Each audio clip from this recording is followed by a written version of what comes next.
Good afternoon.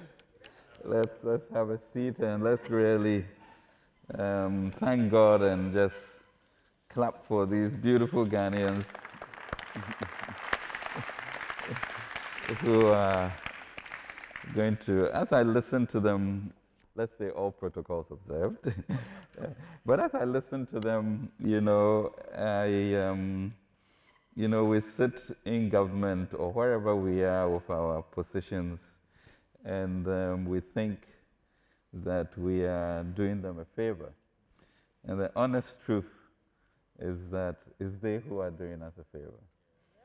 Taking the risk of getting into business, staying in their localities, and it's not only the profit motive, but the issue of the environment, helping to employ people, and therefore moving from a mindset of let me get some already big job in government to do, but saying where is that deep, historic genius of the Ghanaian entrepreneur which brought us from the Mali Empire into where we are today, to be this small country that launched the independence of the African continent.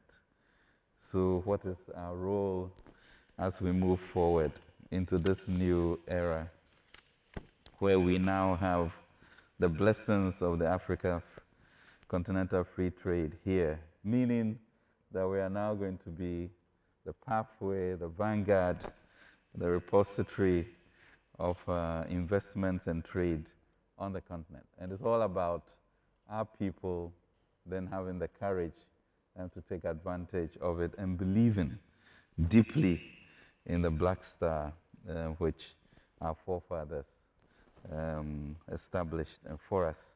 Sometimes you think that energy and spirit is waning, and it is these events that makes you know that it is deep, it resonates in the heartland, and it is our responsibility to promote that and to really thank them for keeping the spirit alive. Thank you. So let me go through the speech before they don't allow me back into the office. But it's truly, I've been here a few times at UPS, and it's always been very inspirational. I'm encouraged really by the various presentations today. So it's no longer a secret that nurturing the ideas of our young people is at the heart of what this government is all about. We were caught in what some call the great slowing down in 2020. First off, our GDP declined from 6.5% in 2019 to 0.4% in 2020. Consequently, revenues fell short of target by 11.9 billion, while expenditures increased by 14.1 billion, creating a fiscal gap of over 25 billion cedis. And that would destabilize any economy.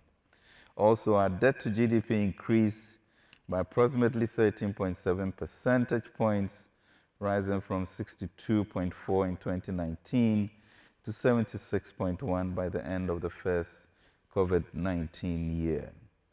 And these are very serious implications for us as a country, because then you begin to look at the expenditure pattern or the payment pattern of your revenue, and when you look at payments to compensation and wages, and you add your interest charges, you're almost spending all of your money.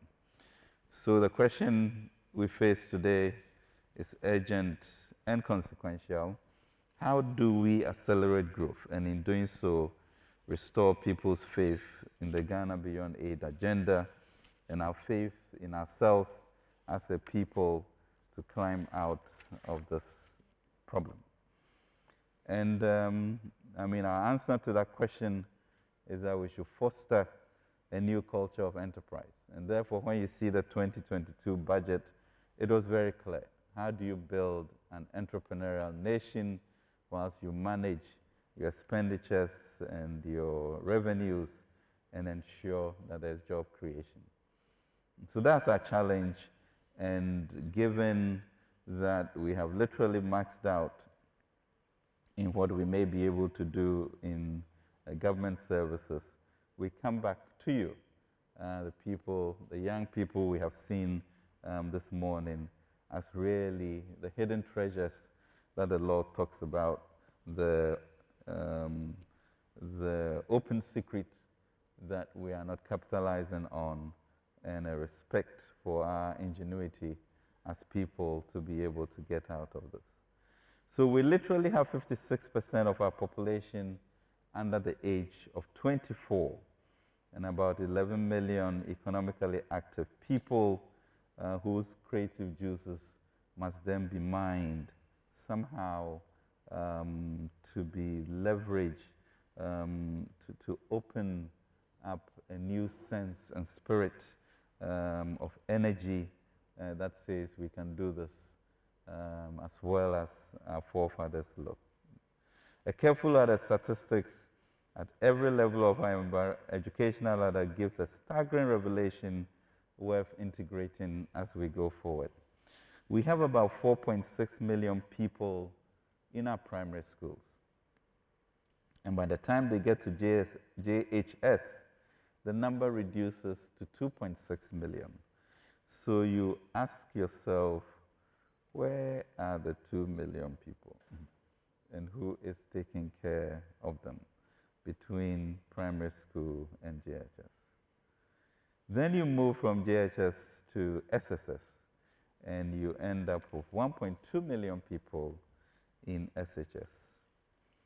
So you ask yourself, where are these children of ours, some 1.4 million people? Then about maybe 100,000 of them get into tertiary education.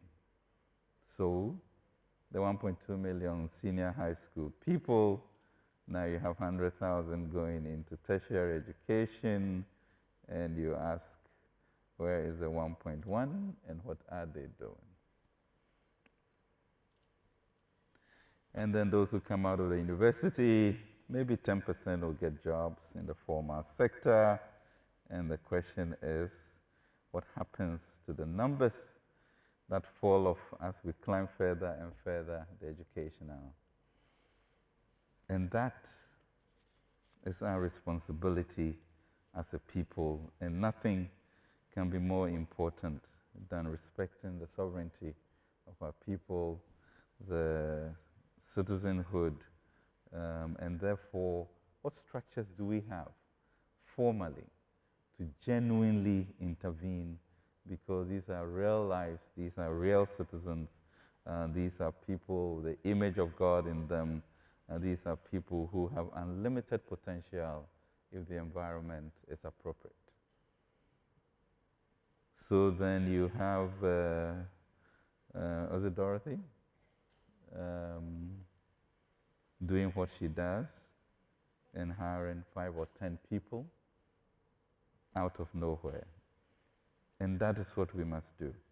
The story that Robert just came to tell, sometimes we do these policies, and Ghanaians, we are not sometimes honest enough to come and admit that it has been helpful. So this kind of story inspires us to continue to do these as we find ways to evaluate these policies that we have. But I think the truth of the matter is that President Akufo-Addo has been always very clear that our richest resource are our people.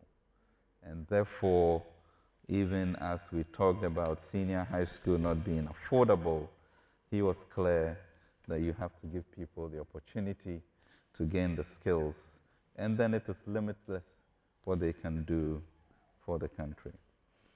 So today, government is acting with a plan that should give our people confidence to pursue their ambitions. Our strategy is a simple one.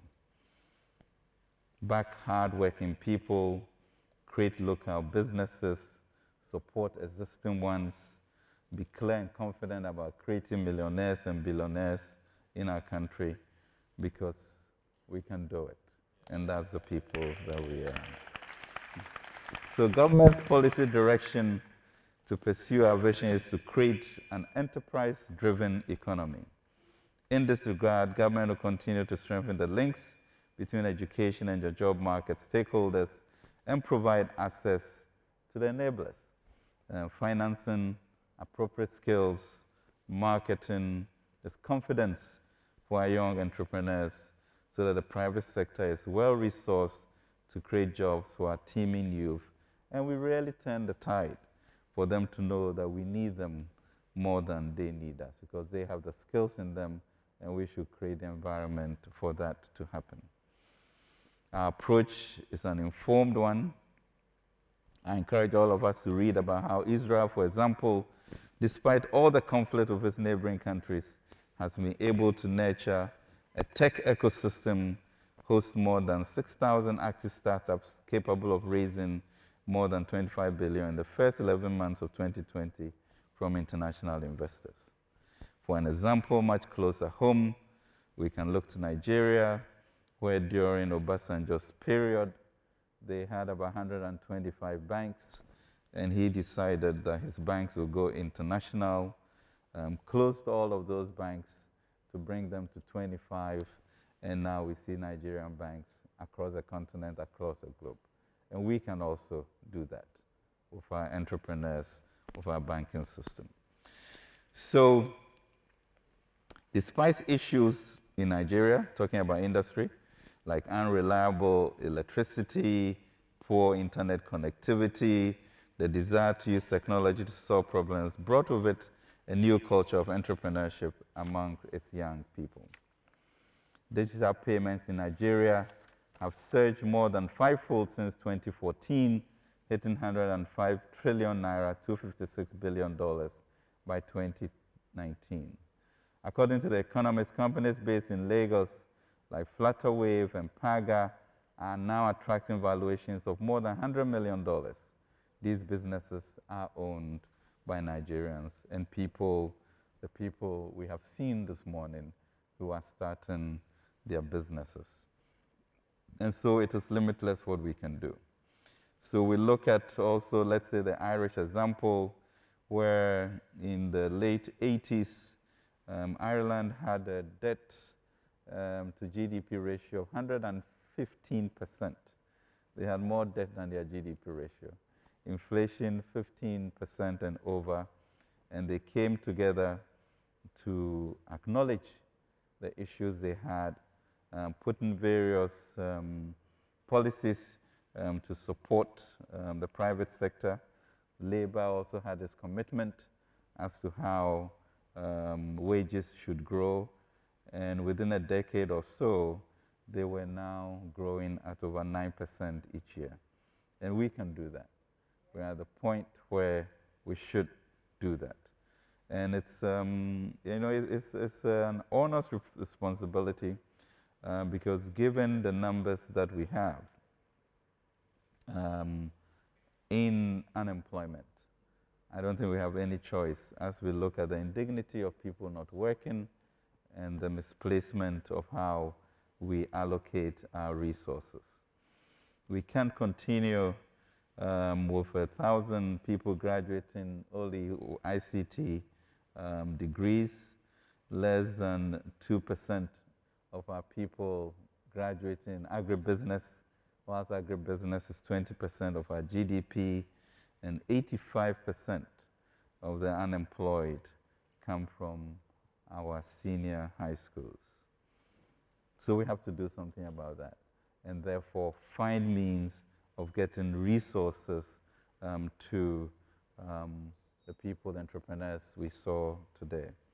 And for me, it really comes home because some 30 years ago, also came back to Ghana to start a business with very little resources. We eventually were able to borrow some $25,000 from one of the financial institutions in a small office in Cantamanto, which looked really crazy to try and build a bank from Kantamanto. But that's the space that we got. And later, 2 years later, that's the money that we got. And 30 years later, you see a data bank, that is thriving, managing almost $1 billion equivalent in CDs. So it's limitless what we can do when the break is given. And I think it's our responsibility to give this break.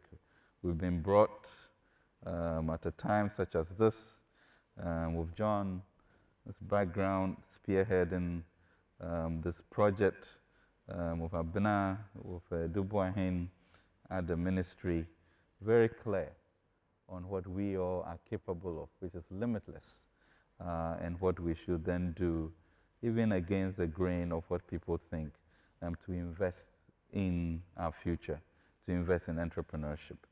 And the truth of the matter is that entrepreneurship is difficult, and you also lose money, and the statistics are clear.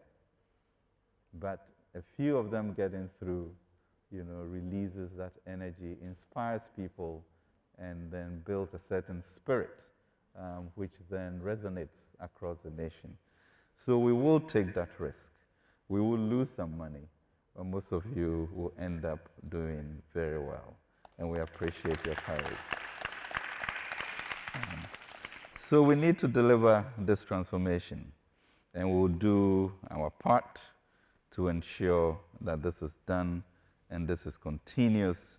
And when people leave college or whatever they are doing, they don't think of standing in line to become policemen or immigration officers, but they'll stay in Apapam or Chebi to be able to do briquettes and charcoal in a way that is environmentally friendly. So when we also talk, for example, about e-levy, and I see some of the, I've gone around quite a bit now with the town hall meetings, and it's very impassioned about it.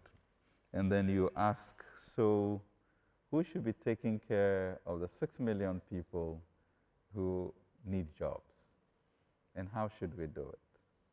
How should we be paying our debt? And how should we be able to get our infrastructure? So there's a bit of a quiet.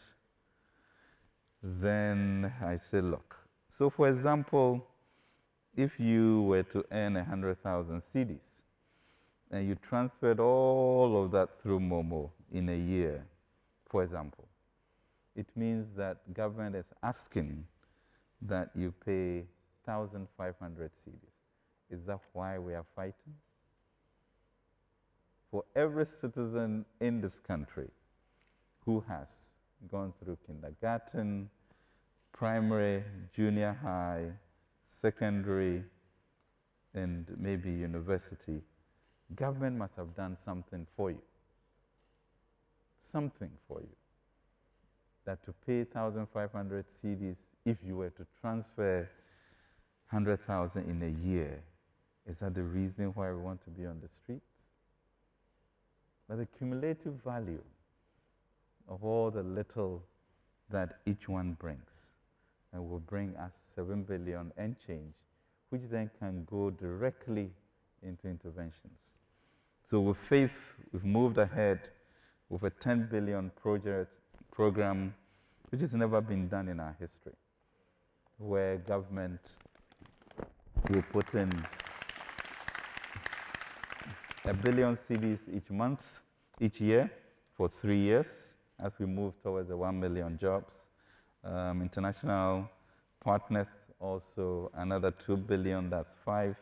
And then working with the banks, they also reallocating their resources so that another 5 billion can be put towards SML, small, medium enterprises, and businesses like what we have. Now, isn't that a sacrifice or burden sharing that we should all do? Especially when we know that of 11 million people who should be paying taxes, only 2.4 million of us are paying, which means most of it is leakages. How do we bring everybody on board with a common problem, especially one of unemployment, seeing these wonderful people who came, some people needing 29,000, some 500,000 to unleash our potential as a nation that will continue to lead. So what we are doing here is truly exciting, and we should really think deep about the sacrifice we need to make so that we have our own resources to be able to hold our heads high and rebuild our economy. I think that's the challenge of the e-levy. And I told people that, to sit today, and there was very nervous laughter, to acknowledge that a place that we don't even know, such as Comoros, could beat us in soccer. It's a very nervous laughter because we are arguing ourselves hoarse. Because 100,000 cedis of transfers, you give the nation 1,500 cedis. And you are angry, you are upset, and Comoros beats us in soccer. Ghana, the Black Star. So those are the existential thinking that we should have. Not only do they beat us, but our sons and daughters are hiding in their rooms, and we're having to feed them while they have the capacity to turn the country around.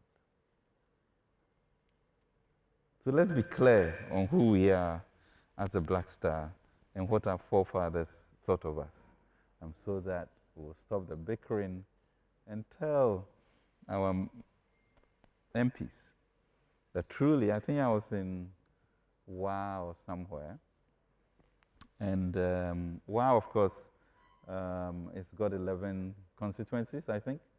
MPP has 3, NDC has 8.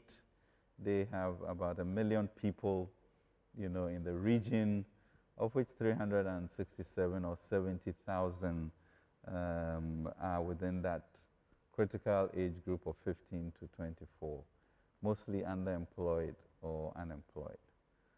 So then I ask, the students, you can presume that it's mostly NDC, that do you honestly want to tell your member of parliament not to vote for e-levy when you stare at this unemployment? And therefore the difference between supporting your party, which I'll encourage you to remain there, but then where is the republic? Your own personal decision as to where the republic should be going. And then decency of having our children not employed. Of all of the talent that has been exhibited today, different parts of the country, and just the genius and spirit of the Ghanaian. I think that we should be able to make a difference, ring fence where the country is going, as opposed to the politics of it. And even if you don't agree with it, really 1,500 cedis, if you do 100,000, a sacrifice for all that the country has done for you.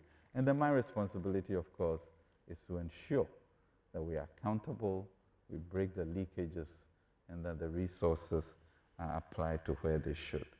But if we were to even apply all of this to these entrepreneurs, it would be a very different country that we have.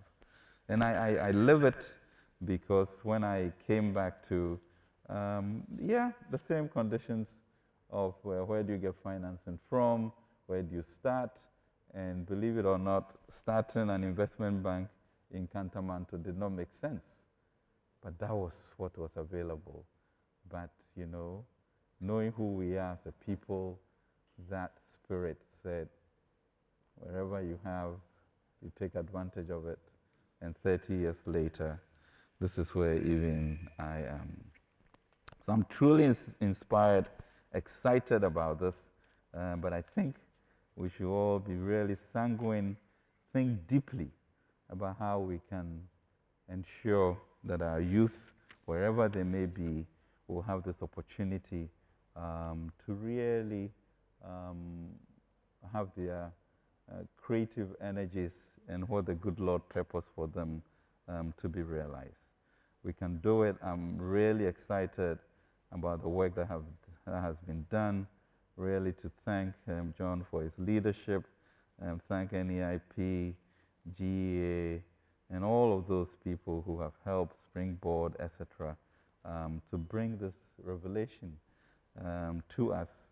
And therefore, when we truly launch the big problem, we as a country will be speaking one language, and there will be no limit to where we can go.